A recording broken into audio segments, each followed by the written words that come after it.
show. I appreciate you tuning in for another brand new review.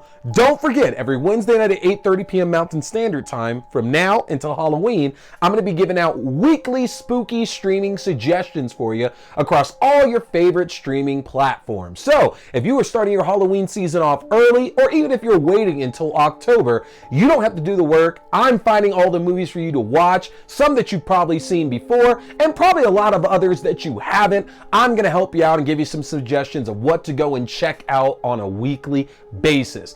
All of that. In addition, I'll still have my interviews, opinion pieces, and horror news for you to check out every Wednesday night as well. But in addition to that, I have so many reviews coming out throughout the week in the world of horror, whether it's movies, TV shows, games, books, whatever. If you don't want to miss any of that, the best way to stay on top of it is to get subscribed to my Linktree. And you can do that by going to linktr.ee/T-Scary-Movie.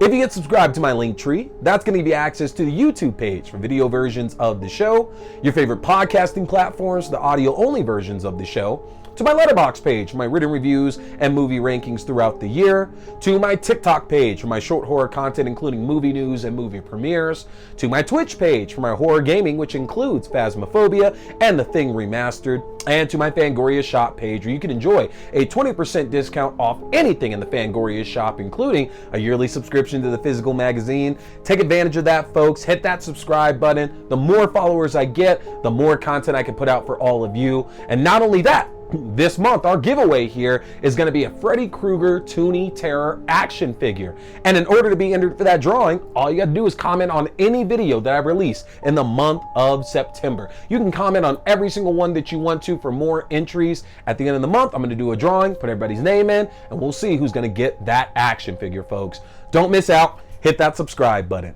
So, what am I talking about here tonight? I got a chance to go and check out an early screening of Megan Fox's new film, Subservience.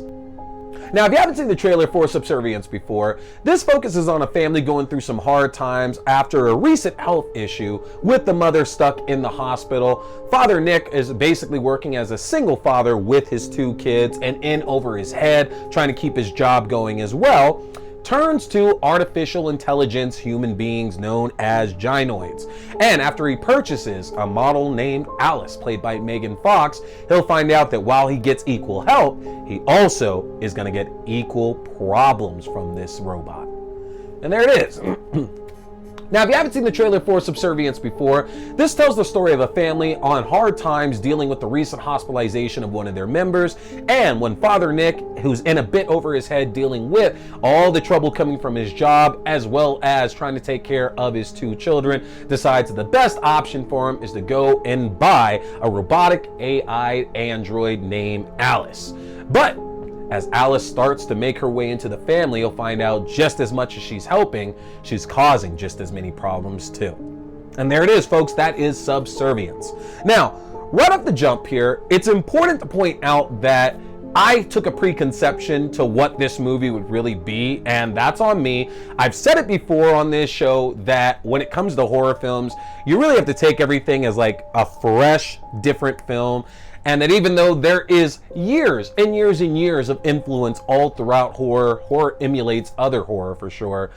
Whenever you don't give something like a fresh attempt, like a fresh look, and just try to tie it back to other things, you're kind of setting it up for failure. And I definitely did that here with this film, because the fact that it had Megan Fox, which no offense in the slightest bit to Megan Fox, but in 2024, I don't really know what that necessarily means to the quality of a film. Now, right off the jump here with Subservience, I did this film a bit of a disservice because I already had it in my mind what this movie was going to be about.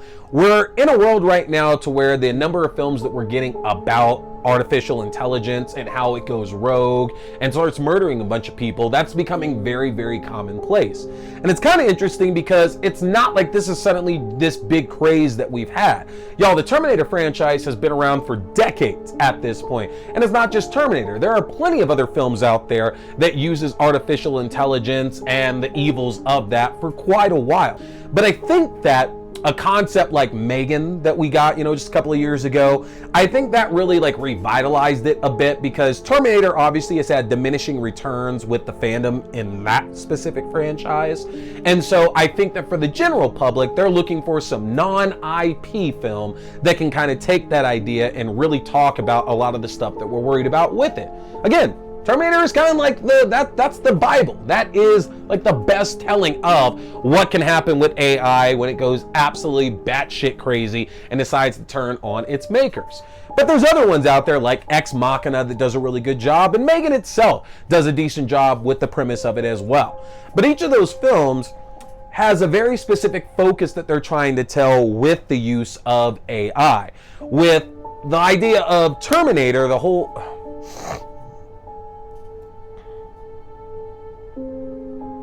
With Terminator, the whole idea was that we're putting too much of a reliance on AI, and it's a survival story that the soldier gets sent back in time to protect the mother of his current commander, and if he doesn't protect her, then none of this will ever happen and he'll cease to be. And so it's about protecting the right people so the robots can't stop like us fighting back.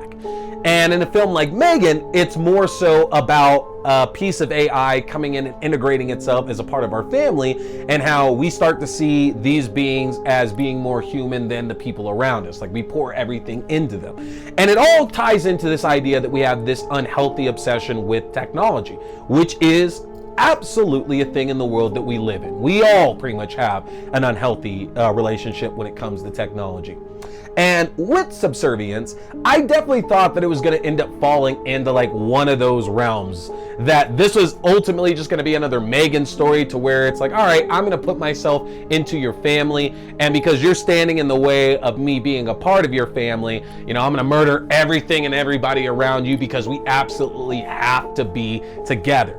Or, something like Terminator, where it's like, okay, the robots are now revolting. It's an uprising. Even iRobot does the same thing. A story like that. And interestingly enough, so Subservience kind of pulls in a lot of threads from a lot of different movies of this type. As the movie kept going on, I found myself shocked to see the story continually evolving and evolving and evolving. Because, like I said, I walked in with preconceived notions to it. But even as I was watching it, I was like, okay, the movie's absolutely going to go down this one direction. Dad gets this AI. The AI is clearly going to come in and try to replace mom. That's the end of the story. It's simple as that. And it's not in the least bit. Like, the story actually expands greatly upon that. And it does deal still with a lot of the humanity of AI and our role in it becoming this all-knowing, all-encompassing thing, and the fact that we're kind of making AI evil. Because one of the biggest plot points from this film that gets carried across is that Megan Fox's character Alice, who plays the gynoid, the synthoid, the synthetic, whatever you want to call it, in this film, tells multiple characters throughout the movie, we shouldn't do this because it goes against my safeguards, it goes against my programming, doing this would be unethical, there could be some repercussions out of this. There are numerous times when Alice is telling these people around her not to do, not to take all these blocks that were put into place to protect humans. And she's warning them of this because her being artificial intelligence, she has an inkling of what this problem is going to be. And whether it's Nick, the father, who's really pushing her to do this, whether it's Maggie, the mom, who's doing this as well, she gets a lot of bad information from various characters, which of course is going to lead to something terrible happening. And that plays into the idea that the humans are really responsible for a lot of the problems that they come across here in this film. But it goes beyond that as well, because beyond the fact that we see that humans are playing with technology they don't truly understand, and when the repercussions happen, they were warned and just didn't listen to them, it also goes into the idea of how artificial intelligence can eventually start to think for itself and actually become alive and have emotions. And again, a lot of movies that we've seen in the past deal with that. But most of them still deal with the idea of, sorry, you're still a machine, you can't go further. Like, we all love T2, and I know I'm going back to Terminator again. We all love T2, and we love the relationship between the Terminator and John Connor in that film, but the movie even ends with the Terminator telling John Connor that, I now know why you cry, but that's something I can never do. Like, nothing that they ever go through is going to change that. And of course, as we get into the further sequels, that concept gets built upon. Like, a lot of people hate Dark Fate, but is his name Carl in that movie? And again, I haven't watched it recently now. I believe the name of the Terminator in that one that Arnold plays as Carl is the one that starts learning emotions and things like that as he's been alive much longer. So everything gets to that point. And with the kind of machine, the kind of AI that Alice is, you know, she makes it very, very clear that she doesn't believe that she has those capabilities, but it's a movie about AI that's going to be brought to the forefront at a certain point.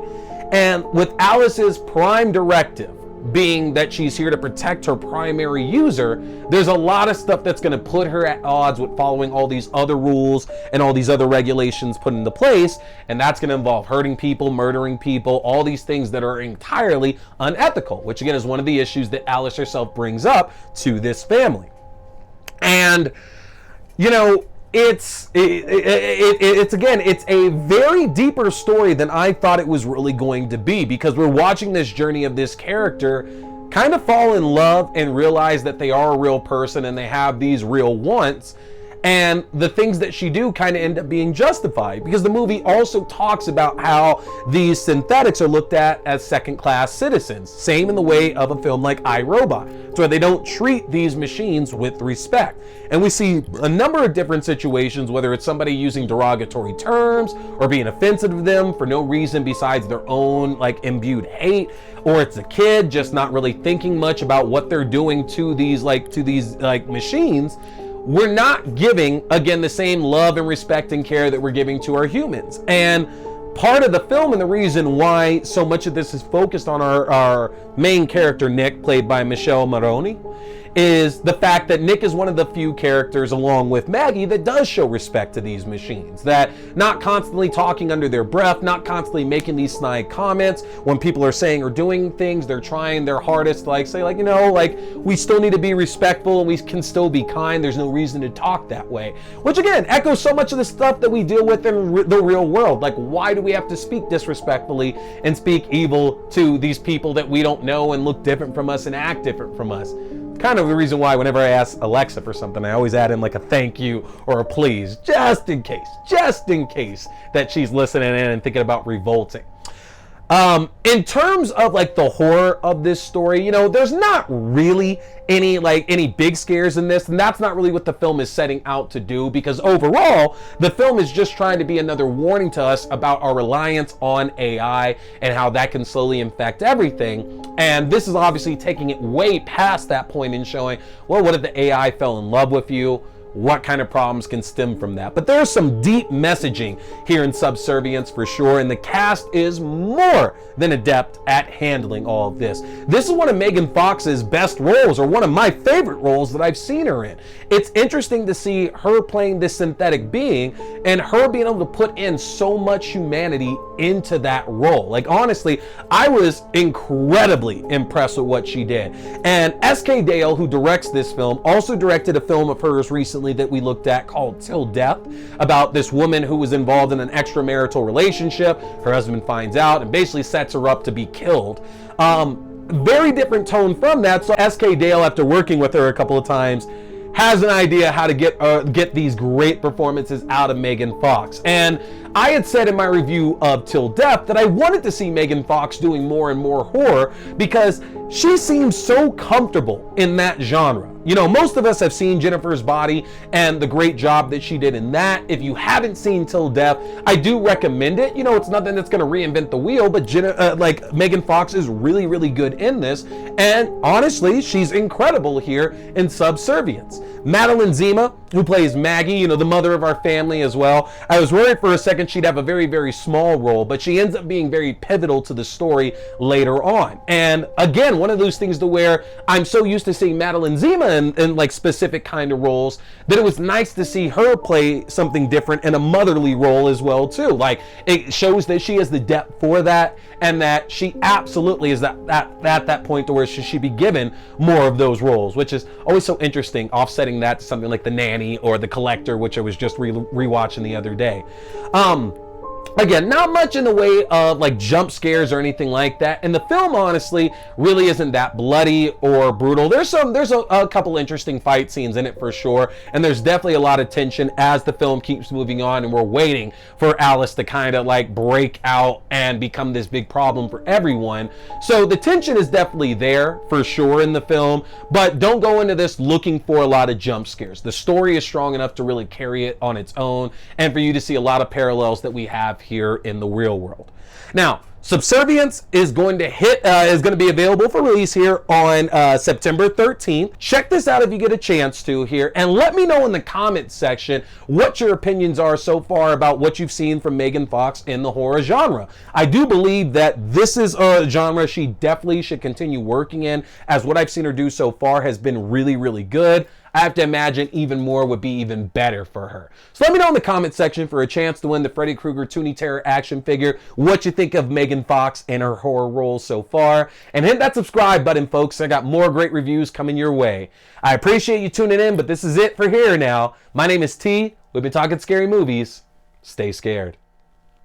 Boy here is a big fan of Fangoria. So, if you want to check out the world's best horror magazine that's out there, get a chance to get yourself your own subscription, which I just got my first one back in 2022, and I don't regret it for a second. But if you want your own Fangoria subscription, or you like the Fangoria merchandise, then head over to the Fangoria shop and use my link if you want to save yourself some money, folks. That's an easy one to remember. Just go to shop.fangoria.com/AXDEW. Again, that's shop.fangoria.com/AXDEW, or use my specific code AXDEW at checkout. You can save 20% off your entire order, and that implies 2 subscription and one-time orders as well. You don't want to miss out, folks, because with the magnitude of horror movies we've had released in the last few years, and with what we have on the horizon, Fangoria is going to be your #1 source for all that great, juicy, bloody information in the world of horror. So again, head to shop.fangoria.com.